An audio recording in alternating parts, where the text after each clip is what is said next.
में अपना सा लागे।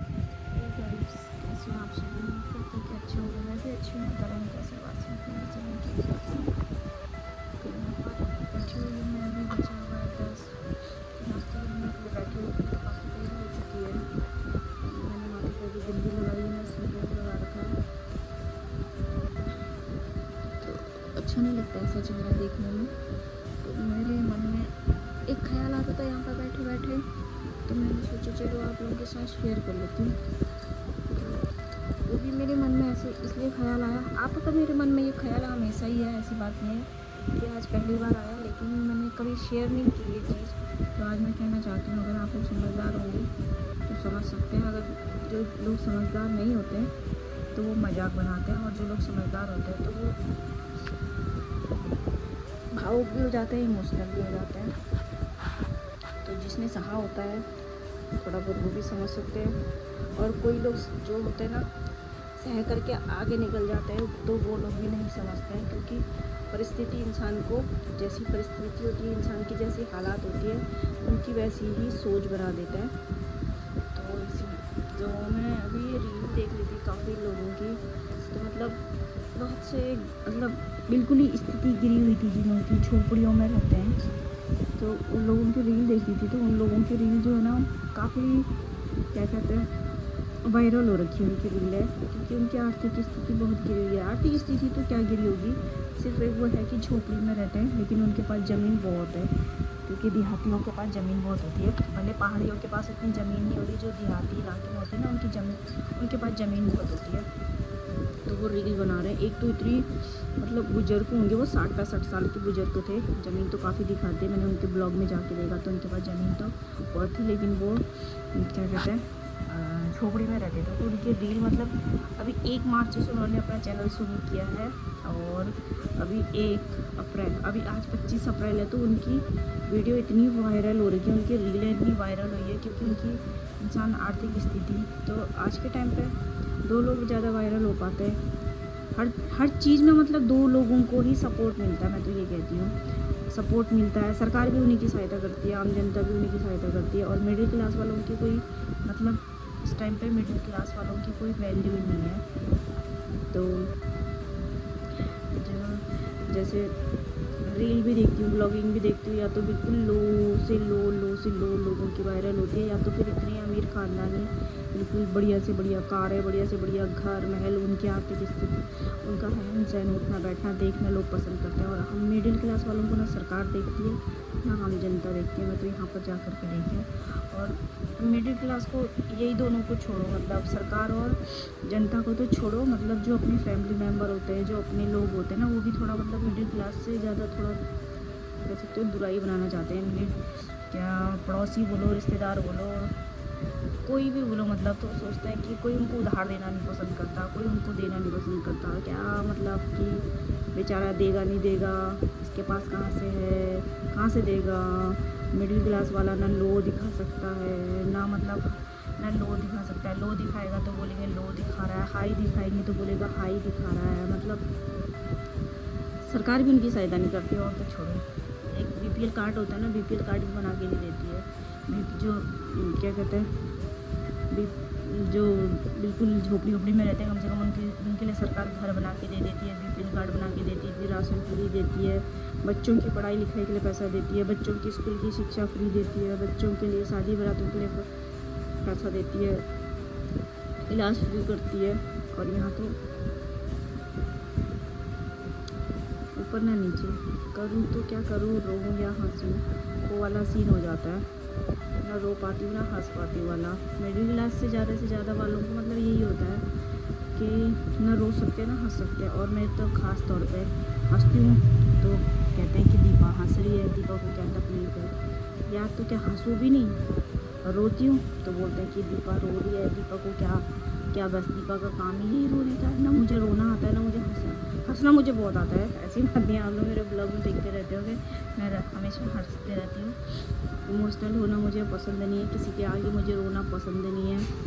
अपने अंदर रो लो जितना अपने दिल के अंदर रो लो, लेकिन मुझे पब्लिक शो रोना बिल्कुल पसंद नहीं है। कुछ मतलब गंदा व्यवहार, गंदी चीज़ें मुझे तो बिल्कुल पसंद नहीं है। मैं सोचती हूँ कि जहाँ तक तो सब कुछ अच्छा हो, अच्छा दिखना, अच्छा होना चाहिए। तो बस यही छोटी सी मैं बात शेयर करना चाह रही थी। तो मैं देख रही थी ना कि रील में ऐसा ऐसा देख रही थी मैं, तो फिर वो लोग वायरल भी होते हैं रील में। एक बात ये भी है जो मतलब हो सकते वाड़े तिरछे जो दिखाते हैं वीडियो होते, और मैं जैसी तो ना आड़े में, ना तिरछे में, ना हाई में, ना लो में, ना किसी में है ही नहीं सकती। तो आप लोग जो समझदार होगा वो समझेगा, जो अनसमझदार होगा वो मजाक बना करके इस ब्लॉग को देख के भी मजाक बना के आगे को चला जाएगा। तो हंसता है जो हंसने दो, जो बोलता है बोलने दो। मैंने अपनी बात यहीं पर रखनी थी तो मैंने रख दिया। तो इसी के साथ मैं भी किचन में जाती हूँ, थोड़ा सा अपना मुँह पे लीपा पोती कर लेती हूँ, क्योंकि औरत का कहना है सबसे पहले लीपा पोती का, और काम सारे बाद में। सबसे पहले माथे पे लगा लेती हूँ बिंदी। आजकल गाना कौन सा चला है वो गम में सोए हैं हमें जागे, ये गम हमें अपना सा लागे। तो मुझे ना ये गाना मैं नैतिक से कहती हूँ, अपने बेटे से कहती हूँ, मतलब गुड्डा ये गाना ना आजकल बहुत वायरल हो रहा है, बहुत वायरल हो रहा है। तो मेरा बेटा कह रहा है मम्मी, मैंने कहा मुझे तो डांस ही नहीं आता है, मैं क्या करूँ, कैसे करूँ। तो बोल रहा है नैतिक, क्या बोल रहा है पता है, कैसे करूँ नहीं बोला, मैंने कहा सिर्फ मैंने यूँ बोला कि बहुत वायरल हो रहा है, मतलब लोगों के डांस बहुत वायरल हो रहे हैं। तो मेरा बेटा बोल रहा है कि मम्मी चलो ऐसा करो, आप ना अपनी खुशी के लिए इस गाने में डांस कर लो, और क्या कहते हैं उसको पब्लिक मत करना, उसको अपनी खुशी के लिए उसको मतलब करके सेव करके रख लो, आपको जब जब अच्छा लगेगा तो आप देखते रहना। मैंने कहा वाह वाह मेरे बच्चे, वाह मेरा कितना ख्याल रखता है। तो मेरे बच्चे मेरी छोटी छोटी ऐसी बातों को बहुत बहुत ध्यान देते हैं, बहुत ख्याल करते हैं। भले वो मतलब पता नहीं, कभी कभी लगता है कि बहुत बेवकूफ़ है मेरे बच्चे, और कभी कभी लगता है मुझे कि बहुत अच्छे हैं, बहुत समझदार हैं मेरे बच्चे। क्योंकि मुझे जब सबसे ज़्यादा मुझे किसी की ज़रूरत होती है तो उस समय पे सबसे ज़्यादा मेरा ख्याल मेरे बच्चे रखते हैं। इतना तो मैं मेरे हस्बैंड से ज़्यादा भी मेरे ख्याल मेरे बच्चे रखते हैं, मुझे इतना पता है। हस्बैंड को पता नहीं क्या हो गया है, समझ में ही नहीं आता, पल में 16 पल में शबनम होते रहते हैं आजकल। लेकिन एक मन के अंदर रखते हैं, वो बाहर बयान नहीं करते हैं। लेकिन मेरे बच्चे, जब मैं बीमार होती हूँ ना, मैं तो तब देखती हूँ कि बाप रे मेरे बच्चे ये मेरे बच्चे हैं। एक माँ के जैसे ख्याल रखते हैं मेरे बच्चे। तो मुझे उस समय पर बड़ी दया आती है, मैं सोचती हूँ कि बाप रे। तब मैं वैसे इनको डांटते रहती हूँ, चिल्लाते रहती हूँ, और जब मैं बीमार होती हूँ ना, 2-3 साल हो गए, 2-3 साल के अंदर मतलब मेरे को कभी कभी तबीयत पता नहीं क्या होता है मेरी ख़राब हो जाती है। तो उस समय पे मैं जब अपने बच्चों को देखती हूँ ना, तो मुझे यकीन नहीं होता कि मैं सोचती हूँ कि ये बहुत गधे हैं, नालायक हैं, छोटे हैं। लेकिन जब मेरी तबीयत ख़राब होती है तो ना मैं बहुत मतलब अपने आप को गर्व महसूस करती हूँ कि मेरे बच्चे इतने समझदार हैं, इतने समझदार हैं, इतने समझदार हैं कि मैं कह नहीं सकती। मेरे रोते हैं, मुझे गले लगा के रोते हैं।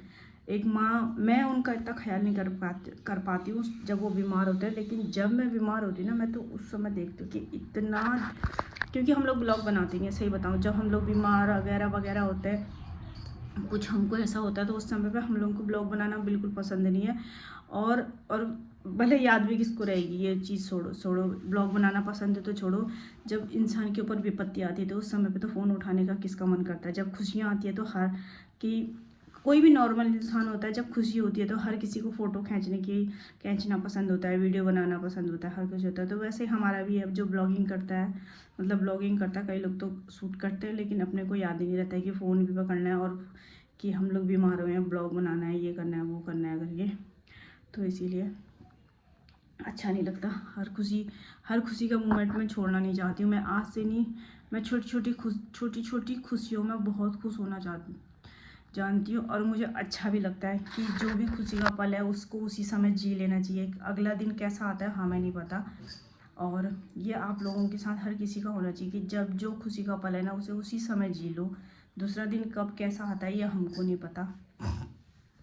तो इसीलिए मैं जब भी कोई खुशी का माहौल होता है, कोई भी छोटा सा फंक्शन होता है तो मैं उसको बहुत अच्छे से यूज़ करना चाहती हूँ। भले मेरे पास पैसा है या नहीं है, लेकिन मैं अपने तरीके से बहुत अच्छा ज़िंदगी जी उसी में मतलब खुश होना चाहती हूँ, ज़िंदगी जीना चाहती हूँ। मुझे बहुत ज़्यादा पैसे की शौक़ नहीं है, बहुत ज़्यादा किसी चीज़ ऐसा शौक़ नहीं है, लेकिन हाँ, हम जो हैं खुश रहें, मतलब अपने एक दूसरे के साथ जो भी हमारे साथ हैं वो खुश रहें। मुझे सबसे ज़्यादा खुशी इसमें मिलती है। मुझे ये नहीं है कि हमारे पास बंगला, गाड़ी हो, महल हो, वगैरह वगैरह जो भी है, मतलब आर्थिक जो भी है, थोड़ा सा घर अच्छा हो, सभी की ख्वाहिश होती है। ख्वाहिशें तो कभी इंसान की ख़त्म नहीं होती है, लेकिन जो है मेरे हस्बैंड की इच्छा है कि मेरे पास जब बहुत ज़्यादा पैसा होगा मैं तब कुछ करूँगा, तब मैं बर्थडे बनाऊँगा, तब मैं बर्थडे अपने बच्चों का सेलिब्रेट करूँगा, तब मैं अपनी एनिवर्सरी बनाऊँगा, तब मैं इधर मतलब किसी के मतलब रिश्तेदारी में जाऊँगा, तब मैं ये करूँगा, तब वो करूँगा। वो दिन कब आएगा? उस दिन का इंतज़ार करोगे तो कभी वो पल जी नहीं पाओगे। तो इसीलिए जब मैं तो हर किसी से कहती हूँ, जब जो पल आता है उस पल को उसी समय जी लेना चाहिए। दूसरे दिन का इंतज़ार मत करो कि कल नहीं, कल हम इससे अच्छा करेंगे, इससे अच्छा होगा आपके साथ, लेकिन जिस समय जो चीज़ है ना वो पल उस समय वो नहीं होगा। जो हमारे पास आज की सुबह है वो कल की सुबह कैसी होगी वो पता नहीं है। तो इसीलिए जिस समय जो समय होता है उस समय को जी लेना चाहिए, मैं तो यही कहती हूँ। तो बस हो गया, अपनी बात में ही पे रखती हूँ। और बहुत सारा काम है। काम बोला तो सबसे बड़ा काम मेरा यही रहता है कि यहाँ पे बर्तनों का ढेर है तो वही धोने हैं मुझे। और इसके बाद मुझे क्या कहते हैं, थोड़ा सा चकरपुर जाना है। चकरपुर में मेरा मायका है, मतलब मायके नहीं जाऊँगी, मायके बाज़ार जाना है, मतलब चकरपुर की मार्केट में एक क्या कहते हैं वो है हॉस्पिटल है, वहाँ पर मतलब वो खुजली वाली एलर्जी का पाउडर देते हैं ना। तो आज जब हम कल को वहाँ गए थे, नानक मत्ता गए थे, वहाँ के पानी से धो करके थोड़ा बहुत तो ठीक हो गई है खुजली हमारी, और बेटी की थोड़ा ज़्यादा हो रही है तो वो पाउडर लेकर आती हूँ। उससे पाउडर से मेरी दीदी बोल रही थी कि बहुत अच्छा पाउडर देते हैं वो वैसलीन में मिला के, तो उससे एलर्जी एकदम साफ़ हो जाती है। पहले भी मैं उन डॉक्टर के पास गई थी, उनसे मैंने बोला था मुझे वही पाउडर दे दो, दवाई वगैरह कुछ मत दो। उन्होंने डॉक्टर ने मेरी मानी नहीं, तो मेरी दीदी कह रही है आजा, आज मैं बोलूँगी उनसे, कैसे नहीं देंगे, मैं मांगूंगी। क्योंकि मेरी दीदी के बेटे के हुआ था और एक दो लोगों की और भी हुई थी ऐसी एलर्जी। तो वो पाउडर से बहुत मतलब उन्होंने कितनी दवाइयाँ खाई, इतनी दवाइयाँ खाई, इतनी दवाइयाँ खाई, उनकी कहीं से एलर्जी ठीक नहीं हुई। तो फिर वो उन्होंने वो पाउडर दिया था डॉक्टर ने, चकरपुर में पोखरिया डॉक्टर जी हैं, तो वो पाउडर से मतलब एलर्जी बहुत ठीक हो गई थी। और ऐसे ही मेरी जेठानी की भी हुई थी एलर्जी। मेरी जेठानी की तो यहाँ कान तक, पूरे शरीर में, सर के अंदर तक का घुस गई थी। आज से 3 साल पहले की बात है, 3 से 4 साल हो गए। तो उन्होंने इतनी जगह से दवाई खाई, बरेली तक गए थे। बरेली में 1000-1500 रुपये का पर्चा लगता था। यहाँ से जाते थे तो मतलब 400-500 रुपये जाना आना, 1000 रुपये का पर्चा, उसके बाद इतनी महंगी महंगी दवाइयाँ। मेरी जेठानी ने कितनी जगह से दवाइयाँ खाई, कहीं से ठीक नहीं हुई। फिर एक अंकल आते थे हमारे यहाँ पर, उनके यहाँ से भी वही सेम पाउडर जो है ना, पाउडर मिलता है, उसको या तो नारियल के तेल में या वैसलीन में मिलाते हैं, उसको लगाते हैं एलर्जी में, तो वो ठीक होती है। तो लेकिन वो अंकल का हमारे पास नंबर था, वो अंकल का नंबर मेरी जेठानी के फ़ोन में था, मतलब वो फ़ोन खो गया, नहीं तो हम लोगों को वो अंकल की दवाई दे के जाते थे, नहीं आते थे, घर पे आते थे।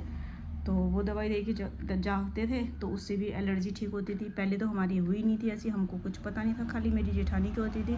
तो वो पाउडर से ठीक हुई। मेरी जेठानी ने भी कई हॉस्पिटलों में पैसे, हज़ारों रुपए खर्चे किए होंगे, तो उनकी भी ठीक नहीं हुई।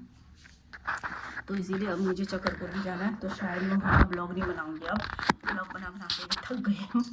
तो बस यहीं पर रही से राधे राधे, जय श्री कृष्णा।